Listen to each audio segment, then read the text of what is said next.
ये जो बाइक्स को साइलेंसर्स मॉडिफाई करके गाड़ी चला रहे बच्चे लोगों यूथ लोगों बहुत न्यूसेंस कर रहे।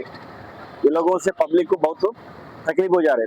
इस वास्ते अपना एसपी साहब शरदचंद्र पवार साहब एक स्पेशल ड्राइव बनाए, 72 व्हीकल्स सीज करे, उसके बारे में उसका वो साइलेंस निकाल के उसको डैमेज करे। ये इश्यू पब्लिक को समझ में आना बोल के एक अवेयरनेस प्रोग्राम करे, उसको रोड रोलर से उसको डैमेज कर दिए। ये सिलसिला में मैं बोलना क्या है बोले तो पब्लिक नेग्लिजेंस में बहुत लोग ट्रैफिक में रोड में एक्सीडेंट में मर जा रहे। थोड़ा लोग हेलमेट विदाउट हेलमेट चल रहे, कार में चलने वाला सीट बेल्ट नहीं पहन रहे।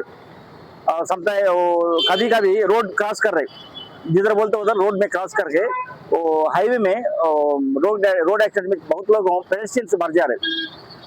ये पब्लिक को ये बोलने का क्या है बोले तो थोड़ा ट्रैफिक अवेयरनेस चाहिए। हर एक आदमी पर्सनली इम्प्लीमेंट करना, अपने घर में इम्प्लीमेंट करना, बच्चों को बोलना, बड़ों को बोलना, बोले तो क्या है रोड एक्सीडेंट्स कम होता, इंजरीज कम होता, डेथ्स कम होता। ठीक है, हर एक आदमी फॉलो रोड रूल्स फॉलो करे तो अपने को रोड सेफ्टी अच्छा रहता,